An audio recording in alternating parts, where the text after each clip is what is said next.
Hello, everybody. This is Dr. Derek with Lighthouse Chiropractic. We're coming to you. We just recently did our Mama Bear meetup where we talked about a lot of things that moms, kids, families run into, why kids get sick, how does that translate to toddlers and teenagers, and then us into our adult age, and just a lot of tangible things that we can take home with us to start making our families healthier. And so we wanted to bring it to you in digital format so that you have access to it. You can see the slides and you can see what we're talking about. So one of the things I'm going to share just a little bit about myself, you can see my family over there on the left. That's my wife, Jessica. She's a chiropractor as well. We had an office in Charleston for 5 years. We took care of tons of kids, tons of pregnant moms, tons of families. We've got our three kiddos, and we've got one more little baby that we need to add to that photo. And just brilliantly healthy kiddos. And one of the things that I always try to share is I'm very blessed to have healthy children, a healthy wife that had healthy pregnancies. But that also happened because of how hard we worked and all of the things that we did to make sure that that was a reality. And then next to that picture there, you can see Dr. Devon. She is my boss, the owner of the Lighthouse Chiropractic, my older sister. She's a lot of things to me, one of my greatest mentors. She's got five kiddos. We're going to talk a little bit about her pregnancies, her births, some of the things that went right, some of the things went wrong. And, one of the things that we'll always talk about is how the best laid plans don't always turn out the way we meant them to. And certainly that's something that Dr. Devon can share a little bit about, and we're going to touch on that as we go along. So I am going to pause my beautiful face here, and we're going to hop into our meat and potatoes here.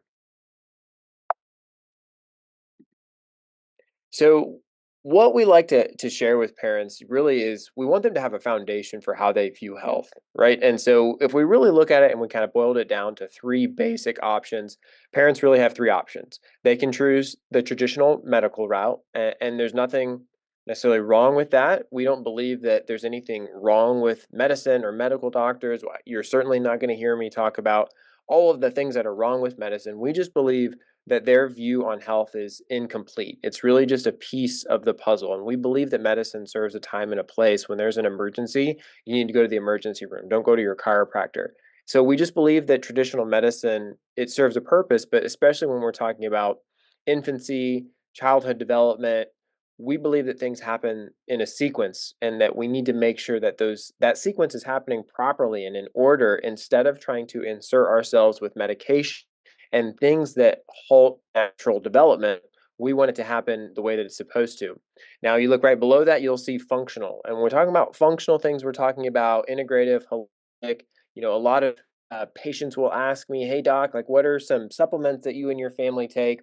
And it's something that we talk a lot about here. It's not that we don't take supplements, but my view is that health is innate. We are innately healthy. We're not innately sick. And so that means I only want to be adding supplements if I really am truly deficient and need something or my children need something. I don't want to be adding things just to add things. We really should be trying to get those things in our diet. And so, I'm not going to reach for medicine as fast as I might reach for a supplement. But even still, when we're talking about supplements and holistic remedies and things of that nature, it still has this approach that the human body is inherently sick. It's like we're cars that break down. And we don't believe that. We believe that we are inherently healthy and we have the ability to be self-healing and self-regulating, that our bodies are really smart. They can get over sickness, illness, and disease. We just have to make sure that it has the tools to do that. And that's what neurological chiropractic care is all about. We believe that the nervous system is the master system. And if you look in any medical textbook, it will tell you this in one of the first few pages. The nervous system is the master system that controls and coordinates every other system of the body. If the nervous system controls everything, we think that it's just only ideal that we could make sure that the nervous system was functioning the way that it was supposed to. If the nervous system controls the immune system, man, we're going to have healthier kiddos, and their immune systems are going to function better if their nervous system is functioning better. So really what we're looking at is that the chiropractic philosophy is that the nervous system controls everything. The nervous system is the base foundational layer. If we have a base foundation for how the body is functioning, everything else is going to function well, and it's going to happen in that order, which is what we're going to talk about.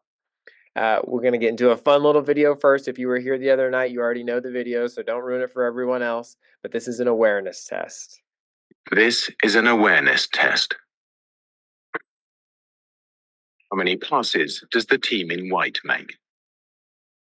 Go!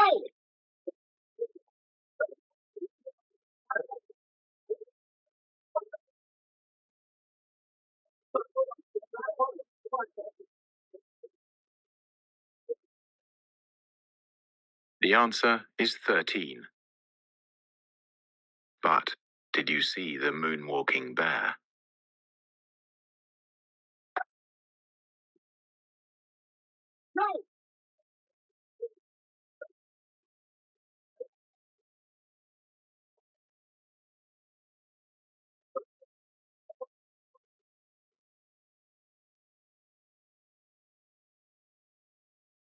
So the reason that we bring up an awareness test is that the job of the nervous system is to perceive things. To perceive means that anything that is happening outside of the body, inside of the body, the nervous system has to understand so that it can control the response. So the analogy, right? If you're eating food, it goes into your mouth, that perception starts right away.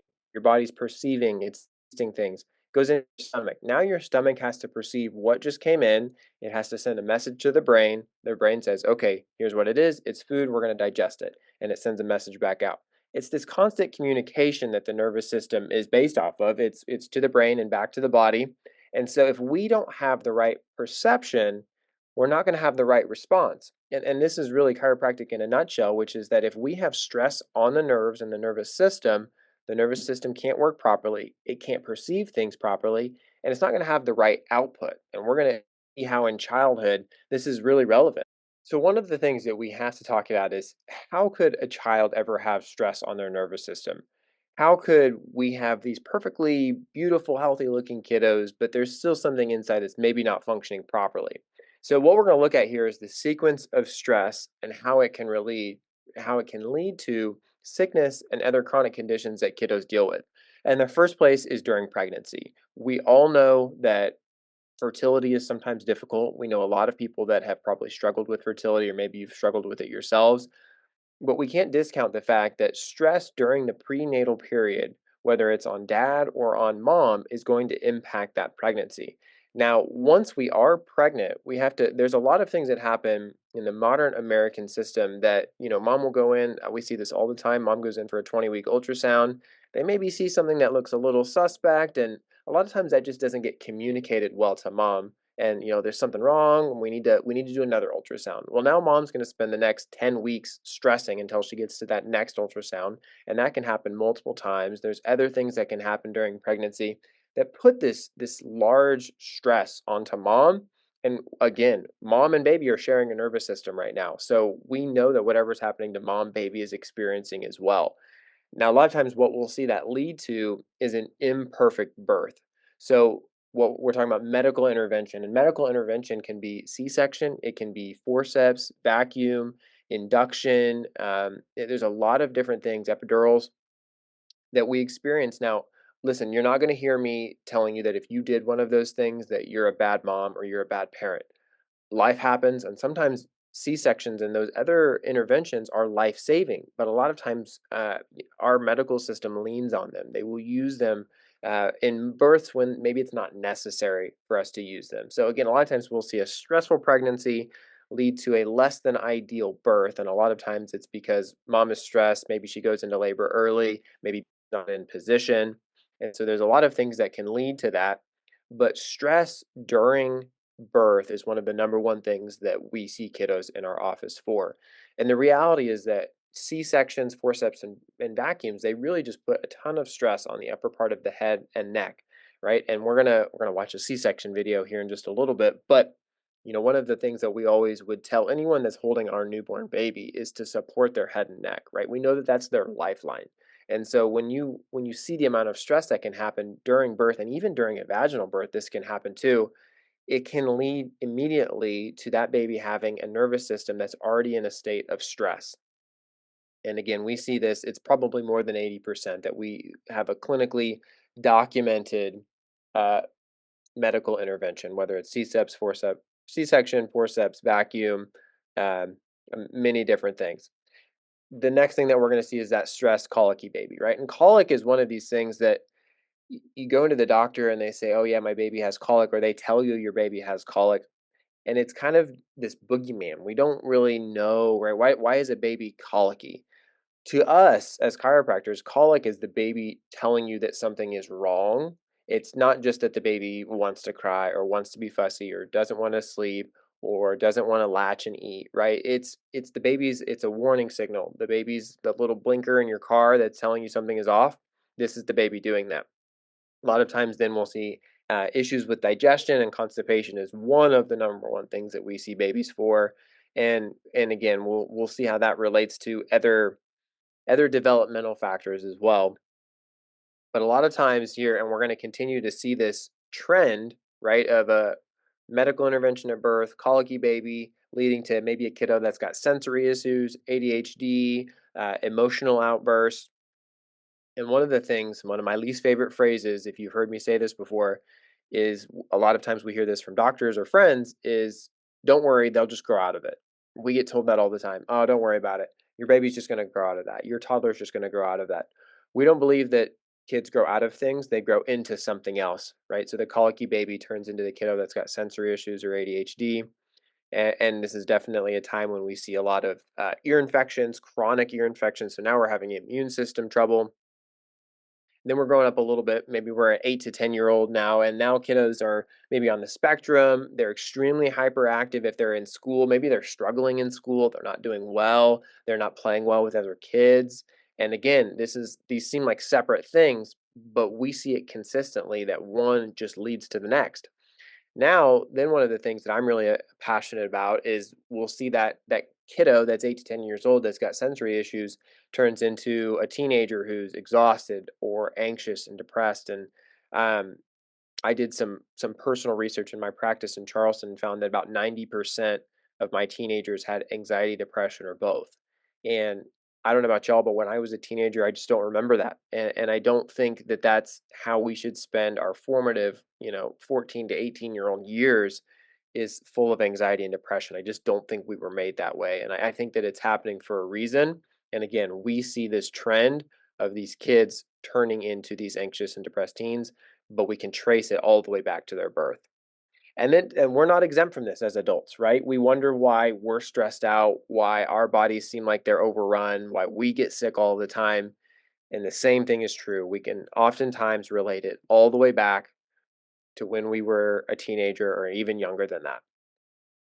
Now, this is an incredible representation of a couple of different things. The first thing I want you to notice in the middle of the page there, you see traumas, toxins, and thoughts.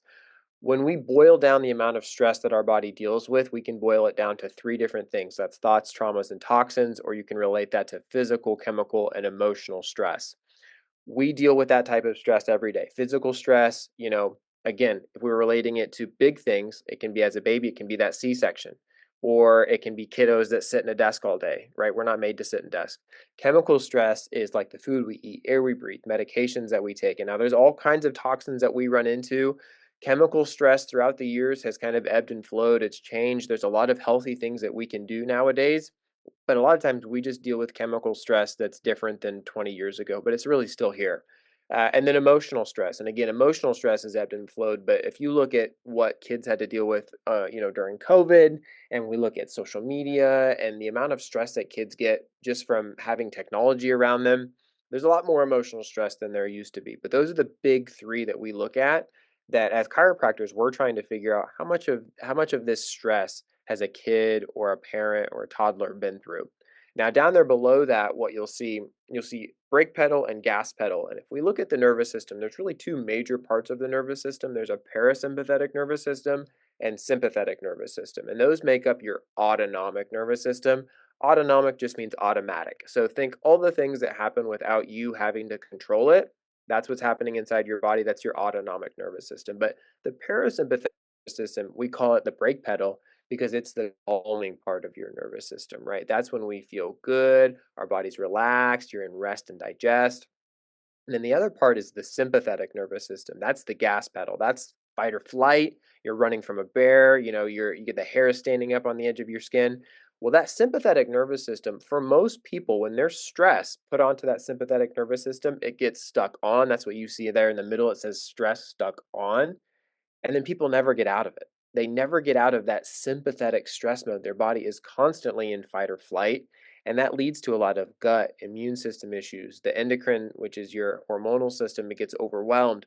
and your adrenal glands, everything gets run down because you cannot be all gas, no brake all the time. Our body is not made that way. Now, the sympathetic nervous system serves a purpose. We do need it, but we don't need it to be overwhelmed and we don't need it to be stuck on all the time. A couple of quotes you're going to see throughout here. The function of the nervous system is to perceive the environment and coordinate the behavior of all cells. So remember, I said that word earlier, to perceive. It's the nervous system's most important job. It has to perceive its environment and coordinate the other functions of the body. If we can't perceive well, because the nervous system is stressed in some area, we're not going to have the proper behavior of other parts of our body. Your immune system can't function well, your digestive system can't function well, your musculoskeletal system can't function well. We have to have good perception. And so, again, a lot of what we talk about tonight is how things happen in a sequence, how one thing leads to a next. We know we've all heard the game of telephone, right? How you say one thing and then you say it to 10 different people and it gets altered as it goes along. The message continues to get changed. This is what happens with subluxation. That's the word you see up top there. As chiropractors, we're trained to find subluxation, but subluxation simply means that there is stress on the nervous system and it leads to altered function in other parts of the body. So, what we see over here, you see seven major parts of your nervous system, and really what we're talking about here is kiddos' development. It's motor, gut, immune system, speech, social, behavior, and then emotional. And that's what we noticed, right? In the beginning, we're just concerned with, can our kiddos begin to lay on their tummy? Can they sit up? Can they start crawling? Can they walk, right? Their guts continue to develop as they're trying new foods. Their immune system is continuing to get stronger and stronger as they stop breastfeeding.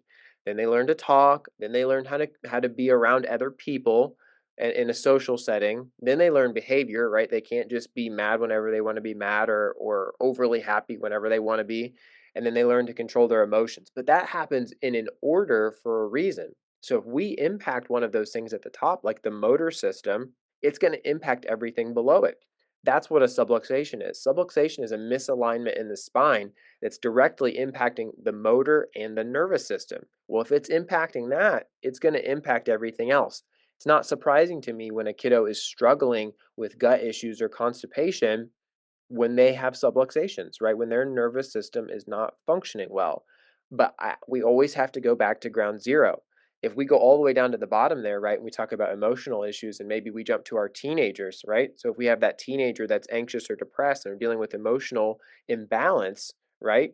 And then when I start seeing them and I start adjusting them and I help their motor system function better, and then everything else starts falling into place. I can't tell you how many times they come in and say, yeah, I came in for anxiety and depression, but what really happened is my gut started functioning better. I had constipation, that's gone.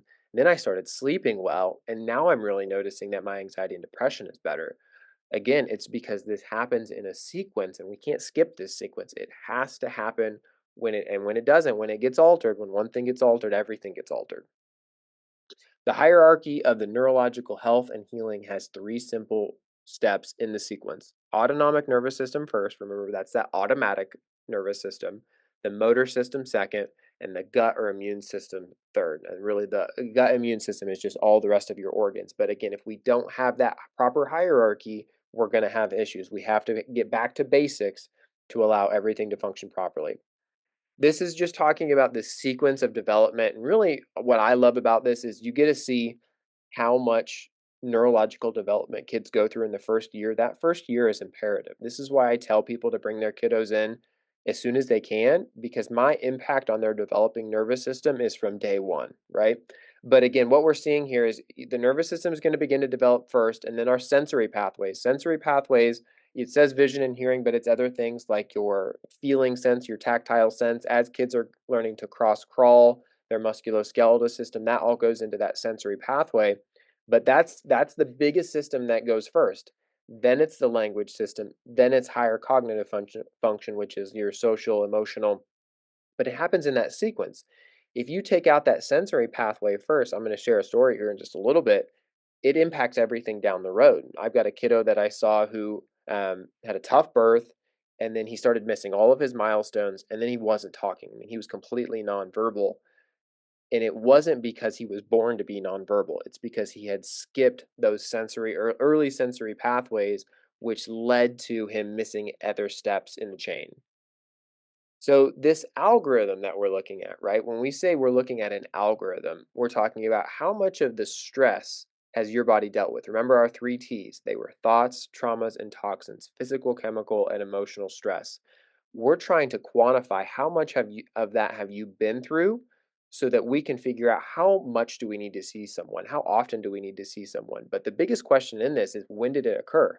If it occurred day one, let's say, right at birth, then I know that it's going to take some time for me to undo it. I know that if I'm seeing a 15-year-old and they had a C-section, I'm not just dealing with a 15-year-old that has anxiety right now. This started 15 years ago. And so we need to, that's something we always take into account when we're dealing with a new kiddo or even a parent, we're talking to them about their kiddo's care, is we need to know when that stress occurred, because that really helps us to understand and create the proper game plan for how we're going to take care of that kiddo or that teenager or that adult. We're going to skip through a couple slides here. Remember that subluxation, that's stress on the nervous system, but that stress gets stuck on until someone goes in to turn that off. We're going to talk through the 5 Ds of subluxation. I'm going to pull them all up here. So dyskinesia, when you look at these words, they all mean something, but kin in the middle there, KIN, it stands for movement. So it's a lack of proper movement. That's one of the first things that people associate with chiropractic, right? Something is stuck. So we go get in there and we crack it and we get it moving again, right? Dyskinesia is the first thing that happens. That leads to disafferentation. Afferentation are nerves that go to the brain. So it's input. So sensory input is what we're talking about here, but it's a lack of proper input to the brain. Remember perception, the brain perceives, the brain has improper input, so it's not perceiving properly. That's going to lead to dysautonomia. Autonomia just refers to the central nervous system. Again, basically the brain is what we're talking about here. The brain is not going to function well if it's not getting proper input. That's going to lead to dysfunction. The brain's nerves go somewhere else, right? They go to the stomach, they go to the heart, the lungs, the muscles, they go everywhere. And so we're going to have dysfunction of these other areas because the brain is not functioning well. The last thing that it's going to lead to is dyskinesis. Dyskinesis is abnormal energy expenditure or output. Most parents can have experienced this at some point when you take your kids to the pool and then you for a play date and then you get home and they still have energy and they're bouncing off the walls. It's 9 o'clock at night, and you're like, will you just please go to bed? One of the reasons that that happens, okay, this is not every time, but one of the reasons that this happens is because kiddos that have stress that's stuck on, that leads to those top 4 Ds there, what happens is their nervous system gets so overwhelmed that it doesn't know what to do, that it starts giving energy that it actually does not have to give, but it's so overwhelmed and there's so many wires that are getting crossed that that kiddo still goes and it still thinks that there's energy for them to give, when in reality it's not there. We all know that we've run into kiddos like this, but that can be a sign of an issue, that this kiddo is going through dyskinesis and putting out energy that they really don't have to give. We are going to watch a C-section video. I wish that we did not have to do this, but we do this because Irritated. we do this because pictures and videos are worth 1,000 words. And so I can put all of this stuff into words, and then once you watch it, there's really no unwatching it. If you want to skip the next 30 seconds, please feel free to do so, but we really believe this is instrumental to learning. Irritated. Oh, there you go, little fella. Come on, buddy. All right. Ears of a girl. Ears of a girl. Make you cute for the camera. Oh, man. Keep coming back. You did good. There he goes. All right. Look at those big old testicles, though. Bottom of a boy. Bottom of a boy. Yeah. Well, he sure had a big head here. Yeah, that was the problem. The head. And really, when I watch that, those last 5 seconds are what we're talking about. It's those doctors that just perform that C-section. When I watch that, I don't get upset with them. That's how those doctors were taught. But you can tell just how casual it is to them. They're doing that because that's how they were taught, and that's what they know how to do. And so when we talk about that moonwalking bear and the brain not perceiving things properly, this is what we're talking about. This is stress that gets put onto the spine and nervous system immediately at birth.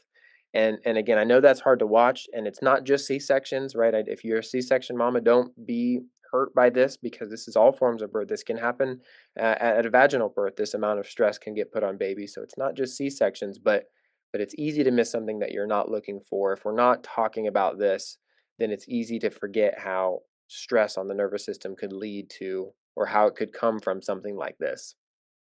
This is just C-section rates have skyrocketed over time. I'm not going to spend too much time on this, but just know, C-sections serve a time and a place. But if we're doing them just because we can do them, or just because they're convenient, that's not for health. That's for something else. And I don't agree with that. I think that we should only be having C-sections when it's life-saving. That's when it's the right time and place. I'm not going to read this entire study, but all you really need to get out of it, this was done by OTs and PTs, and they found that 99 out of 100 infants that they looked at had at least one pattern of subluxation or misalignments in the spine that were causing stress, right? If that's happening 99% of the time, again, this is we're talking about a missing link here. We're talking about something that is not getting talked about enough, because we're just not looking for it. But stress on the nervous system, from this study, is happening 99% of the time, and it's happening at day one from birth. And if that's the truth, then we can easily see how it's going to impact things down the road. So dysautonomia, we brought that up earlier, right? What we're really gonna, I don't, you don't, these are a lot of big words. You don't need to remember all of them, but dysautonomia, we're talking about the brain is stressed and it's not functioning properly. We have concrete research that chiropractic directly impacts the brain. An adjustment doesn't just take place in the spine, there's an immediate flow of nerves from that area that we adjusted up to the brain, and it helps the areas of the prefrontal cortex and other parts of the brain function better. But the prefrontal cortex controls your cognitive functions. So we're talking about attention, control, right? But then that's going to lead to these other places like the hippocampus and the amygdala. So we're talking about anxiety, situational awareness, a lot of things we're talking about with kiddos who cannot regulate their emotions. It's all stemming from the brain. And so if an adjustment can directly impact that, and if there is subluxation, right, that's putting stress on the brain, we can easily see how all of these things happen together simply because there's stress on the nervous system and stress on the brain. You can't be in growth mode and protection mode at the same time. I believe that is fundamental to what we do. But if you have stress on the nervous system, how can we expect a toddler, a baby, a toddler, an adolescent to develop properly if their nervous system is stuck in stress mode? We can't expect that. I'm gonna skip through a couple of these here. We're gonna talk about some stories, some kiddos that we've taken care of.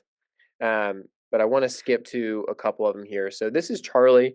Charlie's one of the kiddos that I took care of in my Charleston practice. He came to me when he was 18 months old. He was nonverbal, but mom brought him in because he was constipated. And he had a stressful birth. He had an induction that led to forceps and vacuum.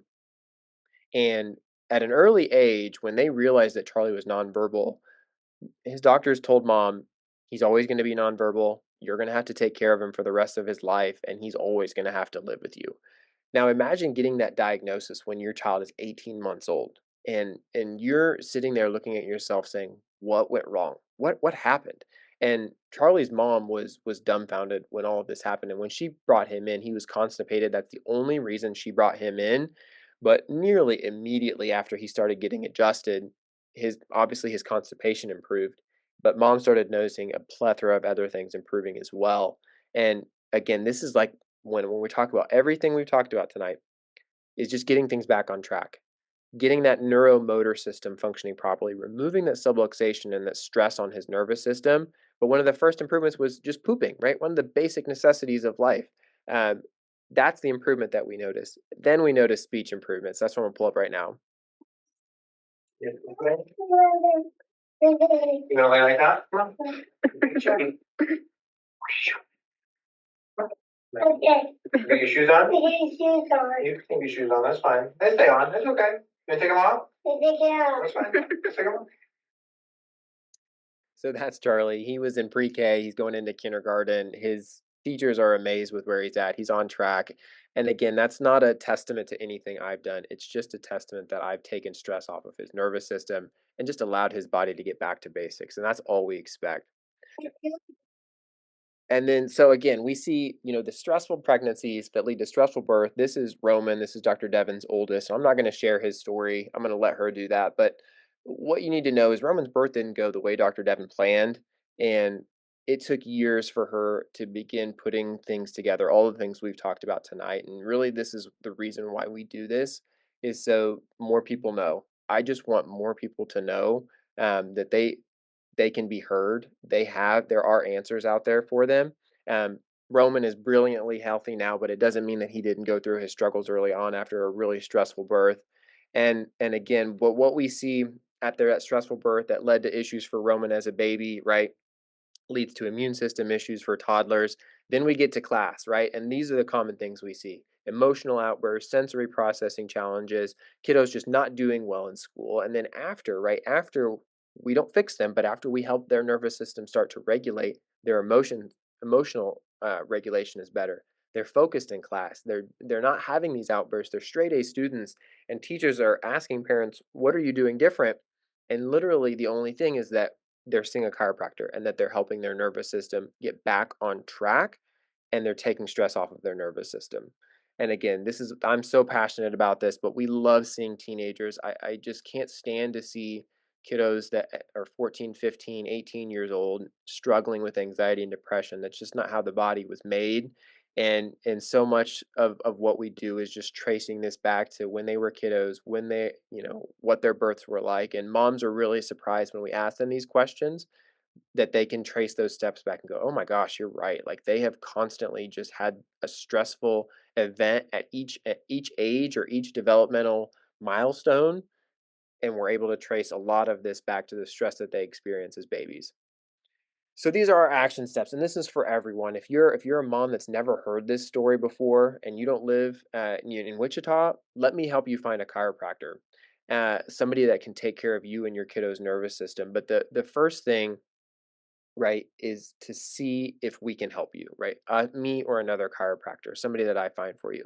I don't know that I can help you or your child, but what I do know is that I can help you get answers and I can help you get headed in the right direction, because the last thing that you want to do is lose hope, because I know you've been 100 different places, but there is hope out there. And so if you live in the Wichita area, come to the lighthouse. Let us go through a consultation and exam with you to see if you're a good fit, to see if we can help you or your kiddo, right? If we're talking about a baby, maybe you're pregnant, we're talking about your teenager, maybe you're an adult and you're like, "Oh my gosh, I went through all of this." Let us see how we can help you, because this is the first place that we start. The vagus nerve is amazing. We could talk about it all day long, but if you have questions about the vagus nerve, please ask me. But it really is a whole nother topic. There's a lot of things that we could discuss there. If you were at our Mama Bear meetup, we gave you a little handout. But if you have questions about that, let me know. But I want to go through a couple questions we always get. One of the big ones is, how long does it take, right? So all this chart is showing you is that the brain's ability to adapt is heavily determined by how old you are. The older you are, the more effort it takes to make change to your nervous system. The younger, the faster. This is why I tell moms, if you can bring your baby in as soon as possible after birth, it allows us to create this firm foundation, right? There's a famous saying, "As the twig is bent, so grows the tree." This is so true. We want to see your kiddos as early as possible to help set them up for success. And how will you ever get my sensory kiddo to sit still? I promise you, we can do it in the room, on the floor, on the couch, underneath the table. We have seen kiddos of all ages with all sorts of issues, and inability to sit still, and we make sure that they get the care that they need, no matter how they need it. So, thank you so much. We really tried to, I know, cram a lot into about 30 or 40 minutes here. So I appreciate you taking some time. I appreciate you maybe sharing this with a friend or family member that needed to hear this. But again, I just want to echo back what we saw a few slides ago. I don't ever want you to stop seeking hope, seeking answers. If there's any we can do for you, please feel free to reach out to us. We want to be a resource for you. But we love you all. God bless you. Have a great rest of your day.